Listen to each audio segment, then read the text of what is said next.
Welcome back. Frank Sinatra really is one of the greatest entertainers of the 20th century, known for his pitch-perfect voice and his turbulent private life. He was a bit of a ladies' man. He sure was. An Australian woman, Deanna, claims the chairman of the board is her father, the result of a romance with her mother, actress Eve Bartok. And we are delighted to say Deanna joins us now. Good morning. Good morning. Thank you for being here. Thank you for having me. So tell us the story. I mean, how did your mother get involved with Frank Sinatra? Well, they met, they were both doing films in Hollywood, and they were both invited to the same party. And he has, I guess he has a penchant for, at the time, for dark-haired, beautiful women. And they met and they were introduced and off they went. And That was it for about 3 or 4 months. And this is a photo of your mother now, that right there. Yeah, and you growing up. Look, so when did you first know of, you know, the paternity of your father?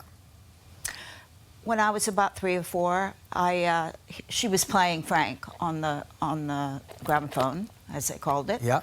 And the cover of the LP was there, and she had walked into the room, and I was holding the LP cover, and I turned and I said, "Daddy," and she was just blown away because, you know, 3 or 4. Sure. But you, after that, as you were growing into like your younger years and your tweens and your teens, she was just honest and just open about it? Absolutely.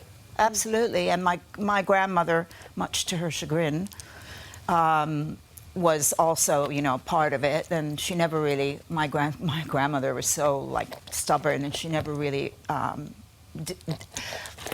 thought that it was possible. Right. But so she here never I really am. believed? Yeah. Wow. She was very protective of my mother. Okay. Yeah. Well, when you reached out to your father when you were 15, how did that end?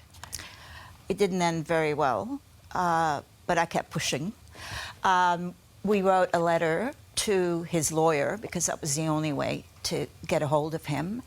And I just basically said, you know, I'm 15, I would like to meet you.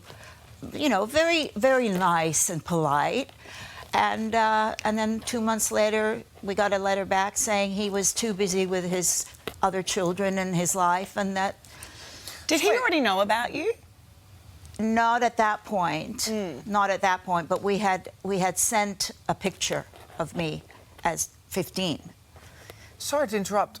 You said that he said he was busy with the other children in his life. That's not a tacit denial there. That's almost an acknowledgement of, like, well, this may be the case. No. He never denied it. He never denied it? All the way along. Never denied it. And later on, maybe about when I was 17, I pushed it again and contacted another lawyer that he had, and went and met the other lawyer, and he said, "Look, Frank is acknowledging you, but there is not to be any money, there is no contact."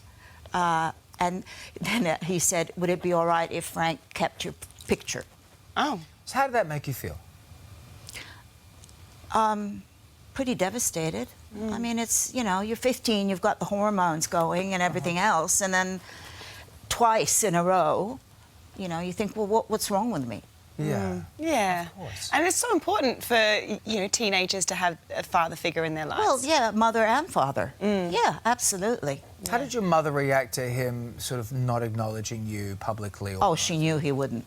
Really? You know, I mean, she's part of Hollywood. She knows. And, you know, at the time that she had me, it was in the 50s. Right. So she was very brave to do what she did as a single mother. Yes. With no name attached to the child. Yeah. And so you're now using your story and you're writing your memoir. Yes, I am. Yeah. I am. Tell us about it. It's basically a tell-all, a journey from the time that I was born to now, and what I went through, and that I have 2 children, and there's so many ups and downs based on my inability to have a father to turn to, that I thought, well, this is time to do it, because what can I lose?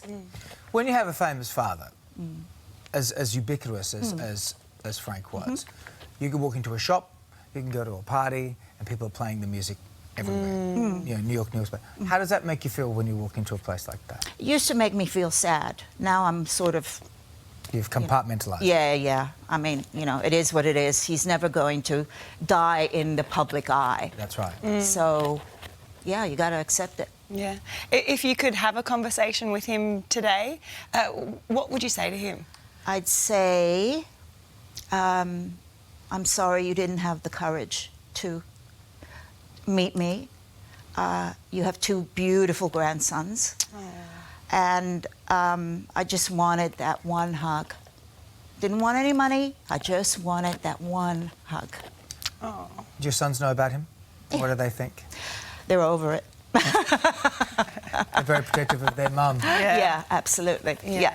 I think Fair it's enough. a really interesting story. Thank you so much for being here. We Thank really you. can't wait to hear about the book. Let us know when it Yes. comes out. When's it coming out? Next year. Come back. Come back next We'll year. chat talk to you about again it. then. I will. Yeah? That'd be Yeah, fantastic. sure. Thank you so Thank much. you, Anna. And you hug those boys of yours. Oh, I will. Sure. Thank you.